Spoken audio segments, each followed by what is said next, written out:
The time is precisely 1:15 p.m. This is the Sri Lanka Broadcasting Corporation. The news edited by Catherine Pereira and read by Chandima Veerakorn. Headlines: 2,000 university lecturers will be recruited. More attention will be paid to promote English language among students. Social media should be formed into a media that will reveal truth to the society. Hambantota International Port will be expanding their operational services. Sri Lanka to introduce new legislative framework to regulate microfinance institutions. Cyclone Mishong, heavy rains batter India's southern coast. Local stories in detail. Minister Susil Premajayantha said that 14,000 teachers are to be recruited this year on provincial level. 2,000 lecturers for universities will also be recruited. It has been decided to provide a midday meal for every school child by the year 2030. A fund in this regard will be set up. Measures will be taken to implement the distribution of school textbooks by February. More attention will be paid to promote English language among students. The vote on accounts on the Ministry of Education will be taken up for debate today. The opposition leader Sajith Premadasa said that education should be developed speedily with the knowledge of technology and computers. Smart school network should be prepared in this regard. He also stated that Mahapala scholarship bursary should be increased. Minister Dr. Bandula Gunawardena said that the social media should be formed into a media that will reveal the truth to the society. Opportunities will be made in this regard by presenting the draft bill on electronic media to the Parliament. He made these remarks while participating in the Dasa Desin Hathat program of the SLBC today. He also stated that it is important to provide support to all parties to make this program a success without party differences. Advisor of the Association of Veterinary Doctors on Animal Population and Humanitarian Management, Dr. Chamit Nanakkara said that 80% of the dog population should be vaccinated in order to eradicate the rabies by the year 2026. The vaccination program should be implemented covering all districts under the supervision of the heads of health of each district. Hambantota International Port says that their operational services will be expanded. The services of redocking of ships and oil refinery and energy services. Handling of terminal services will enhance the economy of the country. Executive Director of the port, Tissa Wickramasinghe, said that there is a massive marketplace at the port. The port is expected to reach the marketplaces of producers of Pacific region, Middle East and Gulf, Europe and Africa. Currently, the Hambantota port has become the best port in the world regarding redocking of ships. The port has also achieved the ISO certificate and many awards in the recent past. This news comes to you from the Sri Lanka Broadcasting Corporation. Moving on with the local stories, the Minister of Justice, Prison Affairs and Constitutional Reforms, Vijayadasa Rajapaksa, has unveiled plans to introduce a new legislative framework aimed at regulating microfinance institutions operating within the country. Expressing deep concern regarding the unregulated status of certain microfinance entities, the lawmaker emphasized the necessity for decisive measures. He underscored the intention to establish an independent regulatory institution distinct from the central bank dedicated to the oversight and effective regulation of microfinance entities. Minister Rajapaksa made these remarks yesterday during a press briefing at the President's Media Centre themed Collective Path to a Stable Country.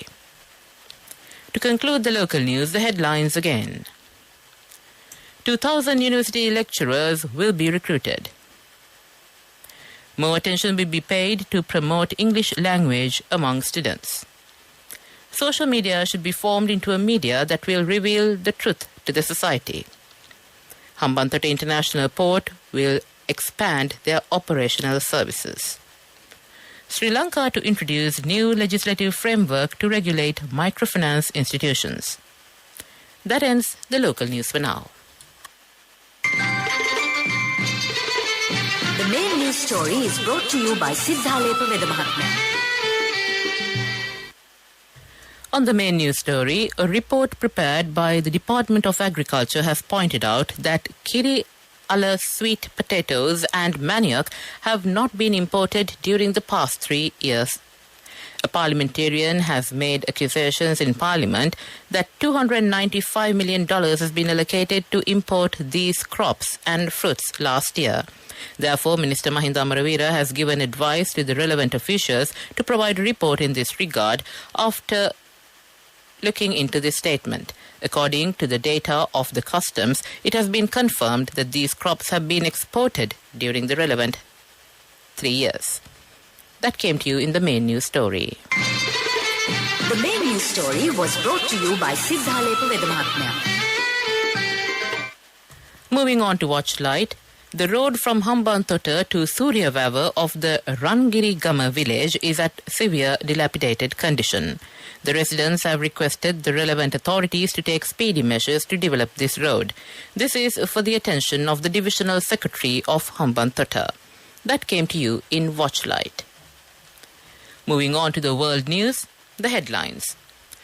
Cyclone Mishong, heavy rains batter India's southern coast. COP28, record number of fossil fuel delegates at climate talks. Small plane makes emergency landing in Paris suburb. Heavy rains and strong winds from a severe cyclonic storm have been battering India's southern coast, with reports that several people have died. Thousands of people living in low-lying areas have been evacuated in the states of Tamil Nadu and Andhra Pradesh.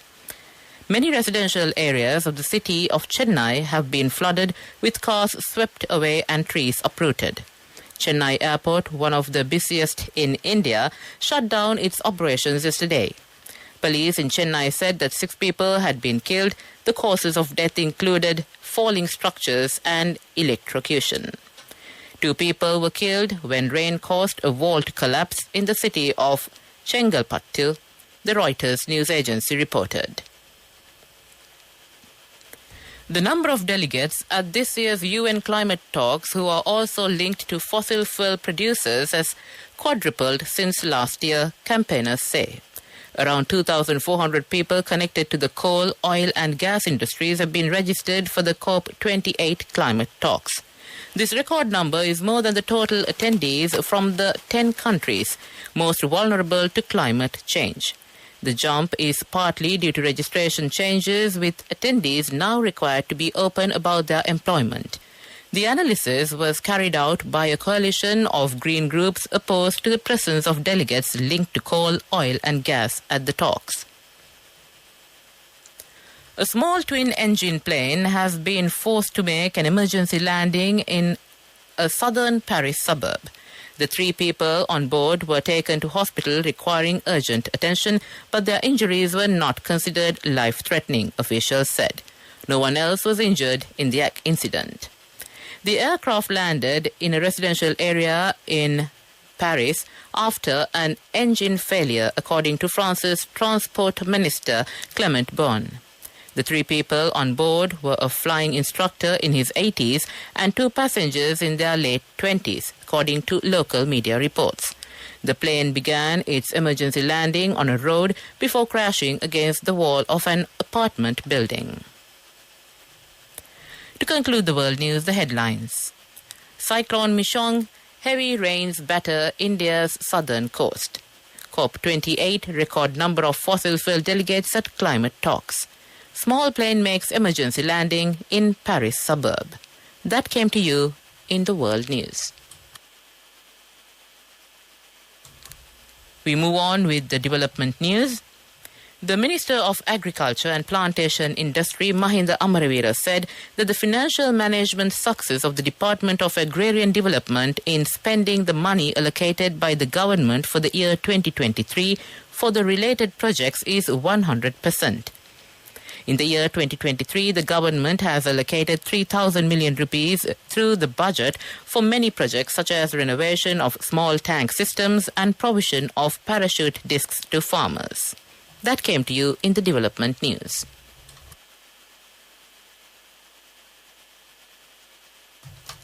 Moving on to the sports news, Brisbane has been awarded the 2032 Olympic and Paralympic Games after the International Olympic Committee, the IOC, rubber-stamped the Australian city as the host of the event at its session here today.